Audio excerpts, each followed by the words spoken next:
What is up, guys? Welcome back to another GeekaWhat video, and in this video I'm going to be building an awesome $1,000 gaming PC build for 2021. I'm going to run you through all the parts that I chose and why, and how you guys can get your hands on them right now, put this system together from start right through to finish, and then test out the performance of the build today, seeing what kind of frame rates you can get in the most popular titles. And before anyone asks, yes, we will be benchmarking Fortnite. So without any further ado, let's dive into it. After a quick word from today's video sponsor. The Corsair K70 RGB 10 keyless Champion Series keyboard is one of Corsair's latest releases and builds a keyboard in an awesome 10 keyless form factor. The Champion range has been specifically developed with top esports pros and builds on years of testing. RGB can be easily customized in Corsair iQ as usual, while durable PBT double shot keycaps and Cherry MX switches guaranteed for 100 million keystrokes keep you on top of your game. Learn more at the link in the description below. Let's kick today's build off by installing as many components into the motherboard as possible. This video isn't going to be a full tutorial, but we have got one of those coming, so make sure you're subscribed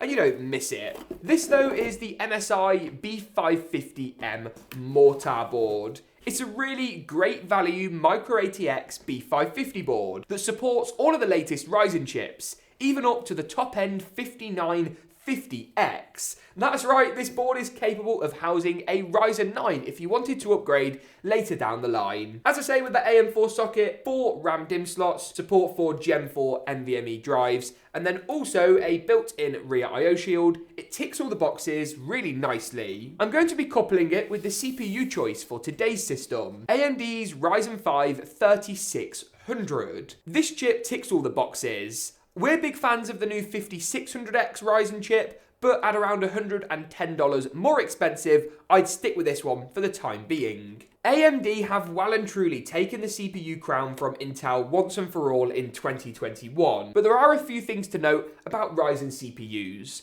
and they're important when you go and choose your memory or your RAM. You want to make sure you've got a 3600 MHz kit or even faster, and you also want to make sure you've got 2 RAM DIMMs or more. Ryzen loves dual channel memory and it loves fast memory speeds, so make sure you get those right. You might lose 15 or even 20 FPS if you don't go for fast dual channel memory, so it's really important. This kit of Corsair's brand new Vengeance RGB Pro SL ticks all the boxes and looks fantastic with a nice RGB heat spreader at a price that actually doesn't break the bank. The next component to install into the motherboard is our storage, and in our case we've gone for Seagate's Barracuda 510. This is an M.2 SSD, which means it just secures straight onto the motherboard, no cables or wiring to deal with, and it's a Gen 3 drive. It's not quite as fast as the new Gen 4 drives, but they're very expensive, and this drive has speeds of up to about 3 gigabytes per second, as we tested on your screen now. So it's going to do a great job for today's build. Regular viewers of the channel will know what's coming next. The teeny tiny screwdriver needs to be retrieved in order to just take out this fastening screw on the motherboard.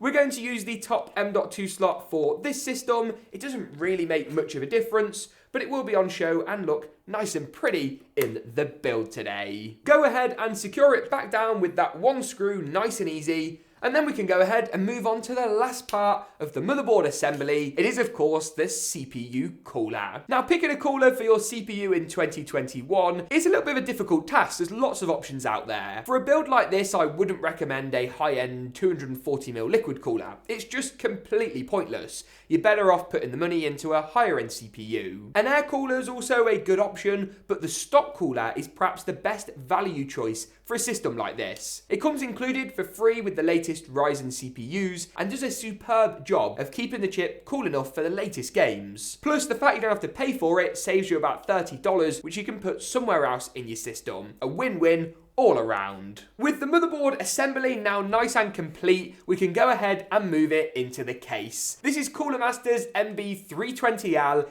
and it's one of the best cases I have ever used. It's a pocket rocket, a budget masterpiece, and it's a solid 10 out of 10. But why is it so good? Well, it's really cheap for starters, but has some fantastic build quality. Metals are thick and rigid and really quite solid. You can get it in either an acrylic or a mesh variant, and you get some nice RGB fans included as standard. Plus, with a nice little power supply shield, real tempered glass side panel, and a form factor that's just really easy to work with. It does everything really well, especially at its super budget price point. Let's go ahead and remove the case side panel first of all. There we go, that was nice and simple. And then we can go ahead and just slide the completed motherboard into place. The rear I/O shield comes included and pre-mounted, which makes this step a lot easier and helps you to guide the board into place. All in all, keeping things nice and simple. That brings us nicely onto the penultimate component for today's system, the graphics card. Now, buying a graphics card in 2021 is seemingly the most difficult part of any build, and this 1660 Super might just be a good solution. Because of how much money we were able to save with great value components in the rest of the build, you should be able to pick up a used 1660 Super on eBay and still fit within this build's $1,000 budget. Obviously, it doesn't make me very happy to spend $450 on a 1660 Super, but given RTX cards are going for the thousands, it suddenly doesn't seem like such a bad deal if you want to get gaming in 2021. Plus, the whole build has been designed so that when you can get your hands on a new GPU, you haven't got to upgrade any of the other components. The RAM, the SSD, the CPU, the power supply, they're all good to go for up to a 3060 Ti or 6700 XT. This 1660 Super from MSI is not to be underestimated though. On your screen now is a snapshot of the performance we were able to achieve, and we'll delve deeper into this a little bit later. Plus, with MSI's really nice Twin Frozer 7 cooling design and 6GB of GDDR6 VRAM, it's a really great option. A metal backplate and a compact form factor are going to work well for this build, and as I say, there's still plenty of room for upgradability later down the line. Let's go ahead and get it installed, push back the retention clip on the PCIe slot, and then go ahead and slide the GPU into place. Oh yes, look at that. And the build is almost done. There's one more component though we do need to cover off before we wrap the build process up and take a look at performance. That is, of course, the power supply, and this is Cooler Master's MWE 650. It's a fully modular 80 plus gold certified unit with 650 watts of capacity, enough wattage to upgrade to a 3060 or 3060 Ti later on, even a 3070 if you want to push the limits just a little bit. It's a really quiet design and you only plug in the cables you need, which is a huge upside for cable management. Talking of which, let's get all the cables plugged in, get the side panels on, and then boot this system up to see just how well it performs in the biggest titles out there. First though, let's see how good it looks when it's all powered up in an epic glam montage. Hit that like button, but roll the montage.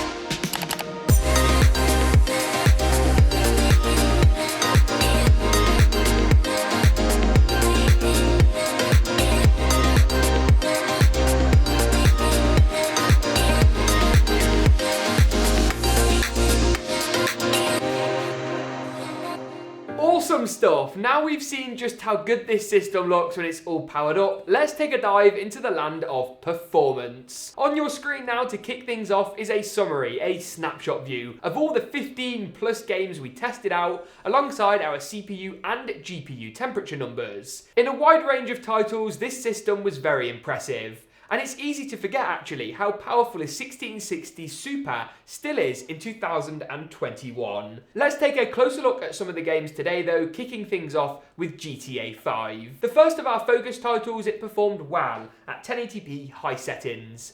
With 122 FPS on average tested out in the game's inbuilt benchmarking mode, it looked pretty fantastic. And of course, the fact we've used the benchmark mode means you guys can replicate this on your existing systems at home to see just how much better this PC performs. Call of Duty's Warzone was the next game on the list today, of course tested out in the new map update. Thankfully, this new map doesn't make the game too much harder to run, and that was seen with our performance figures. At 1080p high settings, we got 99 FPS on average, with 90 and 81 FPS for the 90 and the 99th percentile results. It's a similarly positive story in Apex Legends, where we got just shy of 130 frames a second on average at 1080p high settings, with 114 and 99 for the 90 and the 99th percentile results. Next up today then is a little bit of Valorant, probably the easiest of the focus titles today, but still a very popular game in 2021, and here the 1660 Super excelled, specifically around 210 frames per second on average at 1080p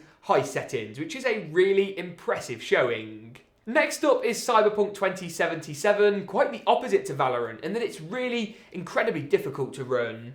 Here at 1080p high settings still with some of the anti-aliasing tuned down and of course no ray tracing support, we got 61 FPS on average with respectable 90 and 99th percentile results. This machine does get you into the world of Cyberpunk 2077, it's still a notoriously hard game to run though, so any system is not going to fare that well here. And that brings us nicely on to the last game today, a title where systems are going to fare a little bit better.